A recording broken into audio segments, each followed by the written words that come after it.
अब इस वक्त के क्विक सिंगल्स लिए जाएं। शिवांगी भी आपको पैनल में जुड़ती हुई दिखाई देंगी। गुड मॉर्निंग गाबा सर, इस वक्त का quick single. Good morning. Quick single है L&T 3708 पर ट्रेड कर रहा है। जगह अच्छी है बाउंस करने की। स्टॉप होना चाहिए बहुत ज्यादा टाइट 3680 का। टारगेट ऑन द अपसाइड करीब 3760। L&T L&T ये हो गई गाबा सर की पिक। अब शिवांगी के पास चला जाए। Shivangi good morning. शिवांगी आपकी ट्रेड। जी वेरी गुड मॉर्निंग। ट्रेड के लिए मैंने चुना है IGL। तो हम देख रहे हैं कि वीकली कंसोलिडेशन के बाद निकलते हुए दिख रहा है पिछले 11 हफ्तों के एक प्राइस बैंड में काज करने के बाद। यहाँ पे अच्छी बात यह है कि प्रीवियस हर्डल जोन्स को काफ़ी कंफर्टेबली निकालते हुए स्टॉक नज़र आ रहा है और अब एक अच्छी तैयारी के लिए यहाँ पे एक प्राइस पैटर्न बनते हुए दिख रहा है। तो 585 के टारगेट्स के लिए यहाँ पे खरीदारी करें 550 के एक स्टॉप के साथ। ओके, शिवांगी जी की कॉल हो गई IGL और कल का सेटअप बेहद शानदार था। पूरे ऑयल एंड गैस स्पेस का सेटअप काफ़ी स्ट्रॉन्ग था।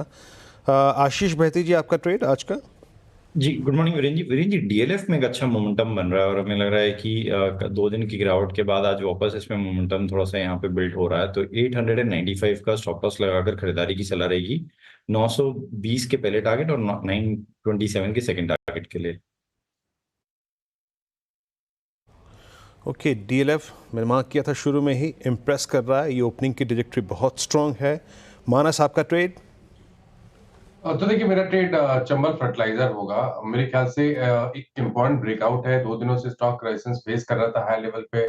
हाई टॉप हायर बॉटम्स का ट्रेंड तो पहले से ही बना हुआ है। तो आई थिंक 530 के स्टॉप लॉस से 530 के स्टॉप लॉस से खरीदारी करेंगे चंबल में और 560 रुपए के टारगेट सेट करेंगे। अगर चाहे तो ऑप्शन ले सकते हैं 540 का कॉल ऑप्शन जो 25 रुपए पे ट्रेड हो रहा है।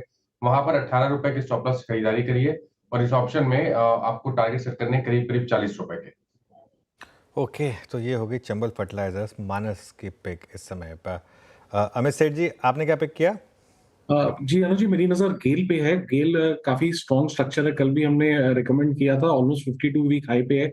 जिस हिसाब से यहाँ पे इसके मोमेंटम इंडिकेटर्स प्लेस हैं, काफी स्ट्रेंथ नजर आ रहा है।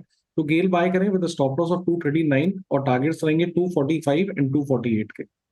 ओके, गेल बाय करें, ये इस समय की पिक। अच्छा, चंबल शायद वीरू की टीम में भी पहला स्टॉक था, तो आज चंबल पर काफ़ी लोग दाम लगा रहे हैं।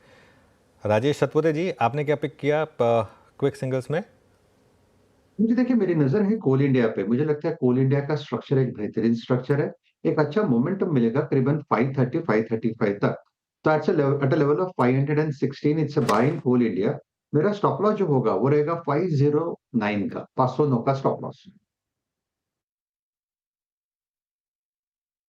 सतपुते जी का ट्रेड हो गया यहाँ पे कोल इंडिया। आज PSUs में फिर एक स्विंग विजिबल है, स्ट्रॉन्ग स्विंग विजिबल है। राजेश पालविया जी आपका ट्रेड। वीरेन जी IGL पे फोकस है। IGL में काफी स्ट्रांग मूव ओपनिंग के बाद से बना और एक अच्छा अप ट्रेंड हमने नहीं स्टॉक में। IGL, अरे जनाब जनाब जनाब आपने देर कर दी। शिवांगी जी रुमाल अपना यहाँ पे रख चुकी हैं। अच्छा, आपको कुछ और पिक करना पड़ेगा। ओके। तो नेक्स्ट स्टॉक जो पसंद आ रहा है वो है PFC का। PFC में एक लोअर बैंड पे एक अच्छा कंसोलिडेशन देखने को मिला है और हमें लगता है ये पूरा सेक्टर ही एक अच्छे मोमेंटम में दिख रहा है। पावर और पावर प्रॉक्सी, तो हमें लगता है PFC को यहाँ पे फोकस में रखना चाहिए। जिस तरीके के सेटअप बने यहाँ पे एक मूव 512 515 की तरफ आते हुए दिख सकता है। तो PFC फ्यूचर्स पे बाय करने की सलाह है। डाउन साइड में स्टॉप लॉस जो रखेंगे करीब होगा 498 के आसपास। ओके, तो यहाँ पे ट्रेड्स पूरे हो गए। गौरांग जी हमारे साथ हैं, आज के फंडामेंटल विशेषज्ञ। स्क्रीन पे एक चीज़ विजिबल है, PSUs आज अच्छा कर रही हैं, एक स्ट्रॉन्ग प्रेजेंस है और एक स्पेस और लेके आइए, मतलब जिसमें स्ट्रॉन्ग मूव नज़र आ रहा है, वो है रियल स्टेट। गोदरेज प्रॉपर्टीज़ अब DLF एक लीड ले रहा है।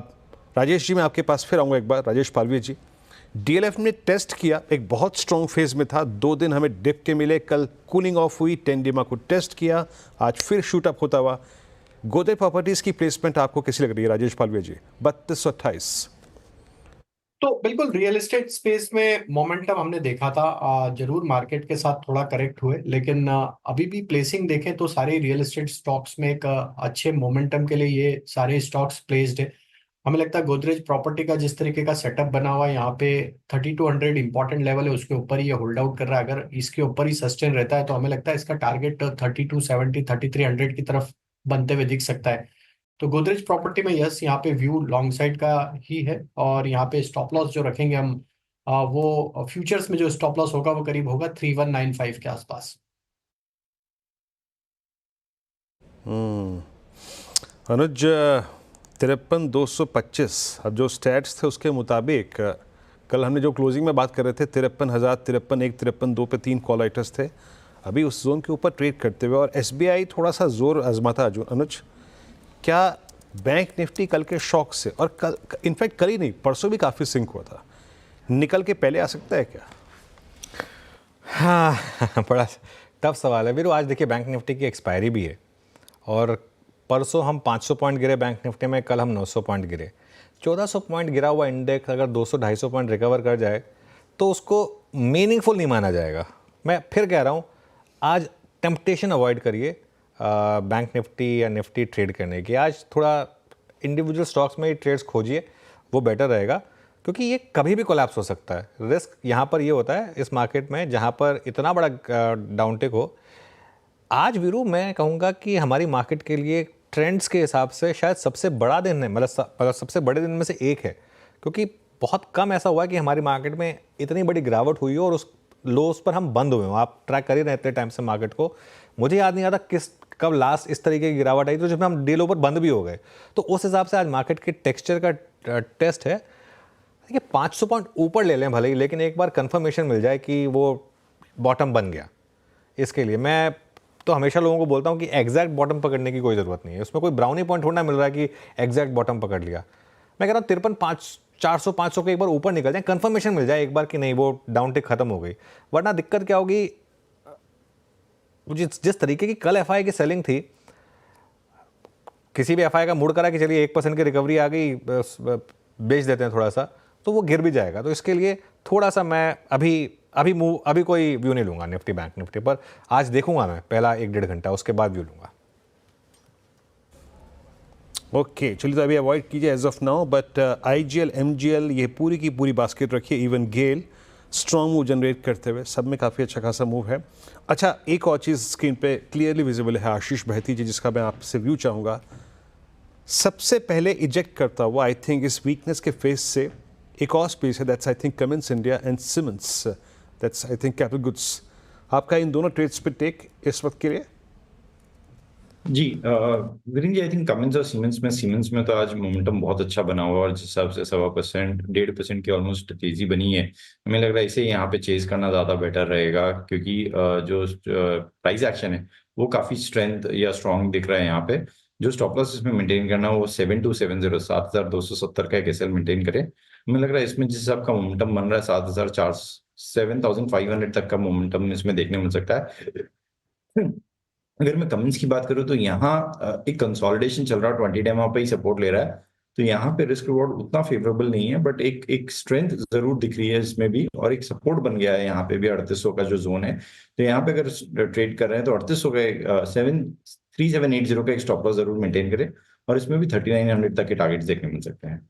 बिल्कुल, देखिए निफ्टी एग्जैक्टली अब थोड़ा सा रिवर्सल दिखा रहा है उन्हीं लेवल से जो हमने मेंशन किए थे कि वो थोड़ा सा टफ रेजिस्टेंस रहेगी। 25,950 की 25,910 से ही घूमे हम, और बैंक निफ्टी भी नहीं क्रॉस कर पा रहा हाइज को, थोड़ी सी दिक्कत है। अच्छा, मीनवाइल एक बार जरा आप स्टॉक लेकर आइए इंडिया मार्ट। आज सुबह जो हमारी स्पॉटलाइट में मेंशन था इंडिया मार्ट, वो इस समय डे हाई पर आ गया। और उसके अलावा डिक्सन टेक का ये एक और स्टॉक है जहाँ पर इस समय डे हाई बनते हुए दिखेंगे। अच्छा गुरांग जी, डिक्सन टेक पर क्या हाउस व्यू है आपका? क्या ये जो वन वे रैली हुई है ये कंटिन्यू करेगी यहाँ से? काफी समय पहले मेरे ख्याल से हमारी कवरेज थी, और जिस प्रकार से पिछले 6 महीने साल भर ने इसने ऊपर के रुझान दिए तो बहुत बाहर निकाल चुका है। और एक दिक्कत ये भी है कि अगर आप ट्रेडिंग के नजरिए से देखते हैं डिक्सन टेक्नोलॉजीज, तो वॉल्यूम को लेकर के जो आंकड़े हैं वो बहुत ही कम वॉल्यूम्स होते हैं, तो उस पर थोड़ी सावधानी बरतनी चाहिए। लेकिन जहां तक कंपनी का सवाल है, देखिए क्योंकि इतना चल चुका है तो हो सकता है कुछ कंसोलिडेशन हो, कुछ मुनाफा वसूली की चपेट में आए। लेकिन जहां तक जो कारोबार और जो क्षेत्र से ये जुड़ा हुआ है और पीएलआई स्कीम को लेकर के जो सकारात्मक चीजें उभर रही हैं, तो नतीजे आने वाले समय में बहुत बहुत ही मजबूत और शानदार आएंगे और उसी आंकड़ों के आधार पर आपको शायद लक्ष्यांक को लेकर के भी ऊपर की तरफ परिवर्तन हो सकते हैं। छोटी अवधि में क्योंकि कल चल चुका है तो शायद थोड़ा बहुत मुनाफा वसूली की चपेट में आ सकता है। अच्छा, एक बार